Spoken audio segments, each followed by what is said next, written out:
Mr. Gavaskar, good to have you on the show once again. The girls are raring to go.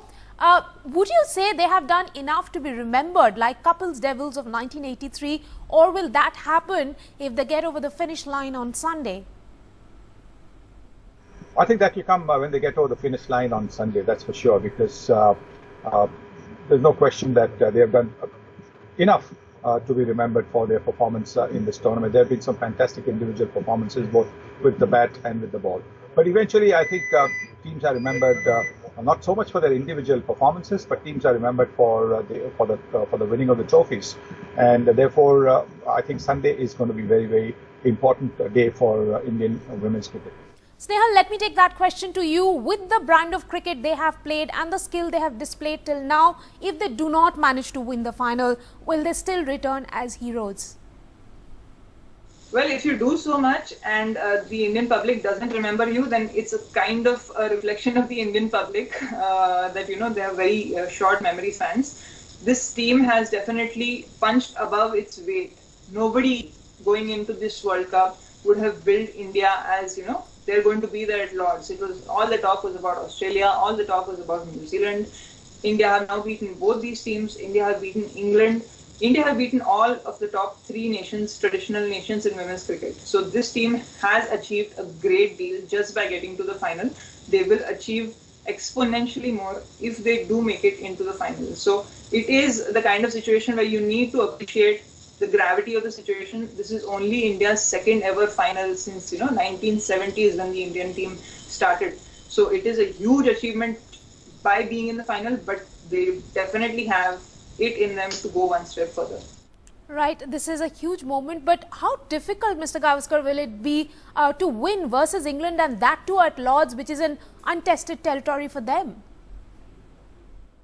Yes, I think the win over England in the first match certainly will be a big boost, but I think they're going to forget it, because there'll be no doubt that the English women's team will have learned from their mistakes on that day, and they'll be prepared for that.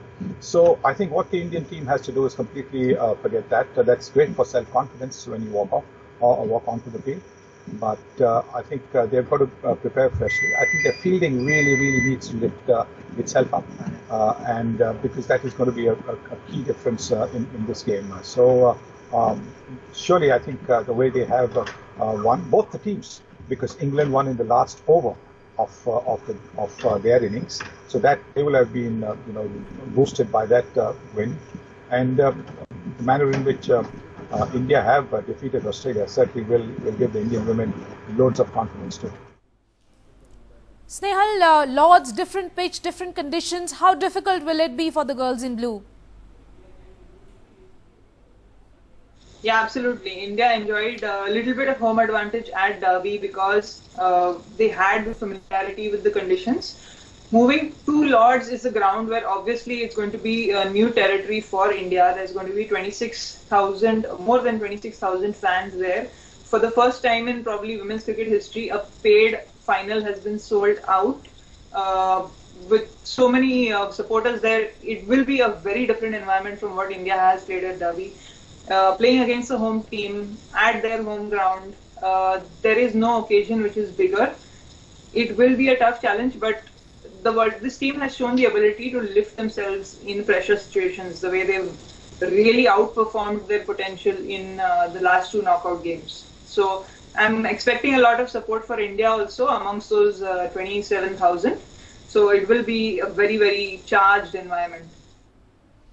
Mr. Gavaskar, we are expecting a sea of blue in Lords on Sunday, and it is a big occasion. But would you say, having won that match against New Zealand, which became a virtual knockout, they have really turned things around, and now they are looking forward to get over that final finish line? Yes, I think sometimes, when you are playing in a situation like that where you have to win the match to get through to the knockout stage, actually that G's up the team considerably. It makes them that much more cohesive, that much more united in their efforts to go through and win the cup. And I think that's what we saw in the virtual quarterfinal against New Zealand, and then their transfer neighbours Australia in the semi-finals. Snehal, Harmanpreet had said while boarding the plane that they were thinking about reaching the semi-finals. Now that they have to reach the reached the finals, how differently have the team got to think and strategize, and that too against England at their home?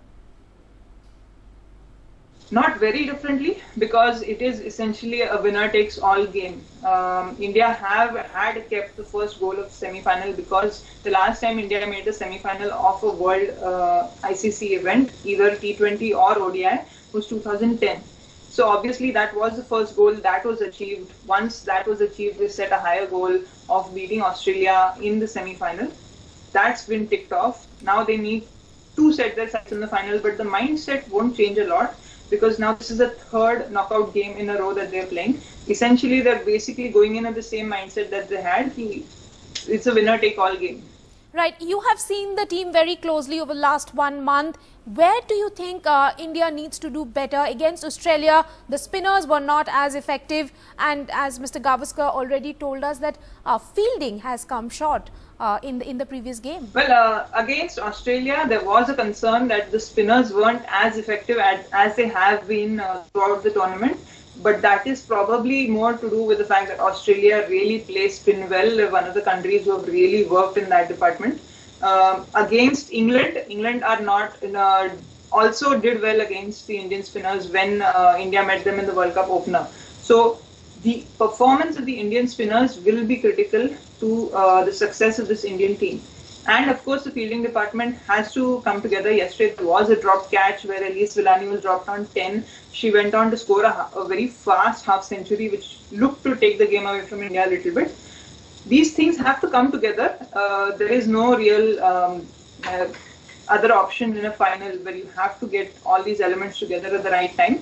But like I said, India have shown the ability to click in bigger matches. Hopefully for India, that's what happens on Sunday.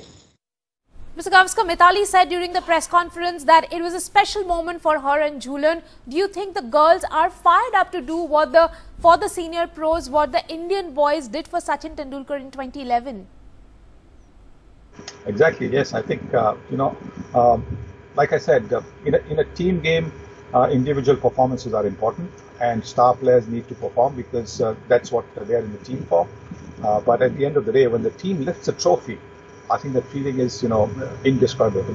It's the most wonderful feeling in the world. And when you're winning the World Cup, which means you're the world champions, I think that is something special. So I'm pretty certain that the rest of the team, the younger lot in the team, would want to give Mithali and Jhulan a terrific send-off. I think earlier on in one of the programs, I had said Mithali Raj Karegi. In Hindi, I said Mithali Raj Karegi. I'm going to just add to that by saying Mithali Raj ki team Raj Karegi.